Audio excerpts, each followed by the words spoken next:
Ok, bom, vou comentar agora o artigo 74 a partir do inciso 17. Veja só. Compete ao corregedor opinar perante o Tribunal Pleno e perante o Conselho da Magistratura nos processos de remoção e opção de juízes, permuta e reversão de juízes, habilitação dos candidatos a juiz, né? Esse aqui é no caso do concurso, e nos processos de concurso para provimento dos cargos eventuais da Justiça. Isso aqui é o seguinte, ó. A gente sabe que o Tribunal de Justiça ele tem 9 órgãos julgadores. Tribunal Pleno, formado por 26 desembargadores, dentre os quais o presidente, o vice e o corregedor.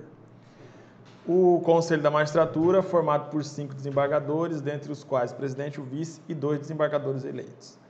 E também as câmaras reunidas, das quais o presidente e o corregedor não faz parte, e o vice-presidente é o presidente das câmaras reunidas.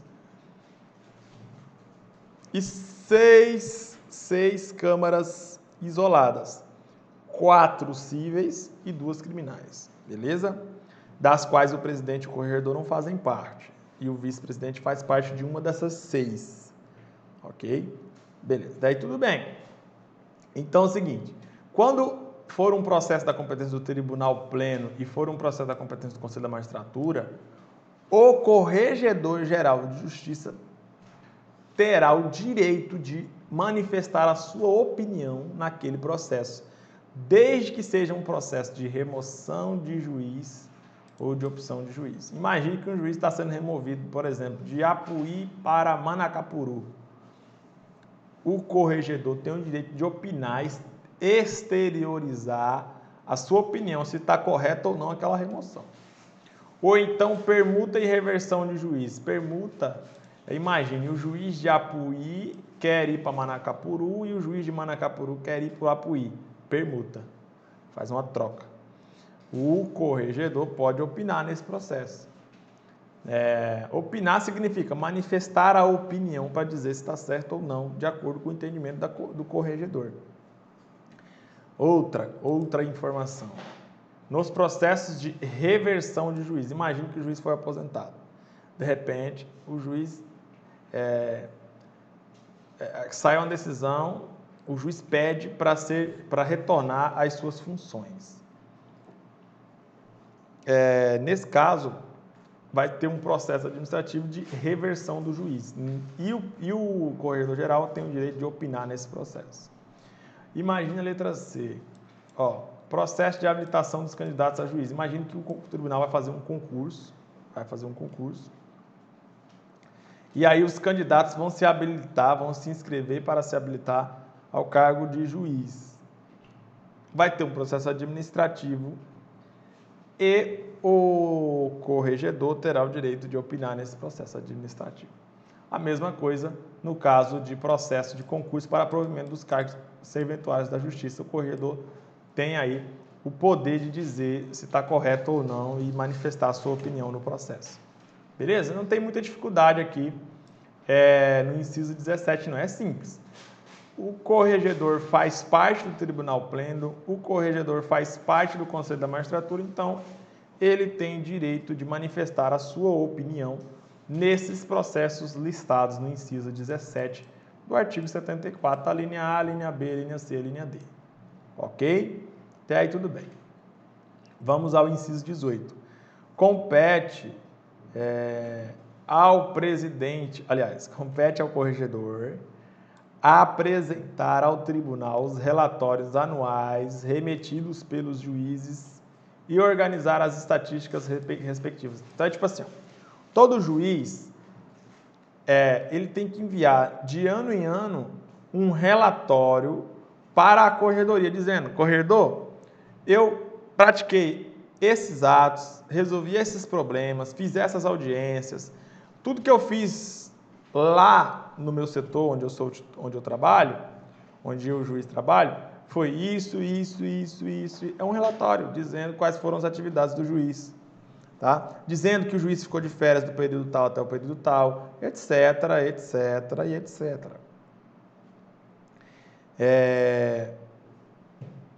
Aí o que vai acontecer?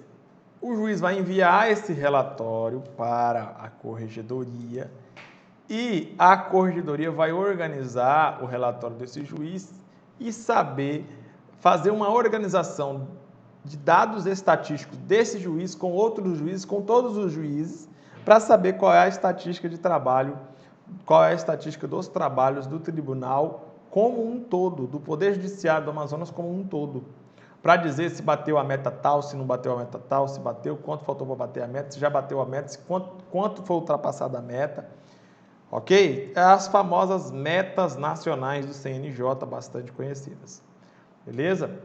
Ok, isso aqui é bem tranquilo na verdade, ok? Vejamos o inciso 19. Compete ao corregedor instaurar processo de abandono de cargo dos serventuários da Justiça. Então, imagine o seguinte. Vamos imaginar que um servidor fez concurso e tal, começou a trabalhar, de repente começou a faltou mais de 30 dias seguidos. Doutores, nesse caso, é abandono de cargo. A pessoa vai ser demitida em razão do abandono do cargo. Ou então, se a pessoa... se esse servidor ele começa a faltar. Durante um ano ele falta mais de 60 dias. Nesse caso, não vai ser abandono de cargo, vai ser inassiduidade habitual. Quando ele abandona o cargo, deixa de trabalhar sem justificativa nenhuma, por mais de 30 dias, abandono de cargo e demissão já era. Quando o servidor ele deixa de trabalhar sem nenhuma justificativa por mais de 60 dias, de forma intercalada durante 12 meses, durante o ano, não vai ser abandono de cargo, mas também será demitido, mas não por abandono de cargo, e sim por inassiduidade habitual. Foi um servidor que não teve assiduidade durante o ano. Beleza? Então, assim, o corregedor ele vai instaurar um processo para verificar se realmente o servidor abandonou o cargo. Beleza? Tranquilo. Inciso 20. Compete ao corregedor opinar sobre pedido de remoção ou pedido de promoção de titular de ofício de justiça. Então, imagina que um escrivão queira ser removido de um local para o outro, de uma cidade para outra. O corregedor ele tem competência para opinar, dizer se aquilo está correto ou não, tá? Tranquilo, é bem tranquilo aqui esse inciso 20. Por quê? Porque o corregedor ele tem as funções genéricas de fiscalização, disciplina e orientação administrativa. A gente já viu isso. Veja bem, inciso 21, compete ao corregedor marcar um prazo para serem expedidas certidões a cargo da corregedoria e dos ofícios de justiça. Então imagine que um servidor peça uma certidão para saber se ele está... Por exemplo, quando a pessoa pede... Vamos imaginar um servidor que é assistente judiciário e, de repente, esse servidor fez concurso para juiz de Tocantins, passou no concurso de juiz de Tocantins. Aí, ele foi nomeado no cargo de juiz em Tocantins e pediu exoneração do cargo de assistente judiciário no TJ do Amazonas. O TJ do Amazonas vai falar bem assim para ele, olha, você só pode se exonerar aqui do tribunal se você não estiver respondendo por um processo administrativo disciplinar ou se você respondeu por um processo administrativo disciplinar e foi declarado inocente. Beleza? Tranquilo. Por quê? Porque se o cara está respondendo um processo administrativo disciplinar e porventura ele sofreu uma pena de demissão, a demissão vai impedir que ele tome posse em qualquer cargo público, em qualquer lugar. Beleza? Tranquilo? Por tanto tempo, por um período de tempo. Enfim, por isso que quando a pessoa vai pedir exoneração do tribunal, pedir para sair do tribunal, ele só vai conseguir sair do tribunal se ele comprovar que ele não tem nenhum processo administrativo disciplinar contra ele. Então, o que ele vai fazer? Ele vai pedir uma certidão da corregedoria do tribunal, porque é a corregedoria que vai instaurar. Presta atenção, a corregedoria é quem vai processar o servidor por um processo administrativo disciplinar para aplicar uma penalidade. Vocês já sabiam. Então, se o servidor quer saber se ele tem ou não um processo administrativo disciplinar contra ele, ele vai fazer um pedido para o corregedor, falando: corregedor, eu quero uma certidão dizendo que eu não tenho nenhum processo administrativo contra mim, porque eu vou pedir a minha exoneração do tribunal.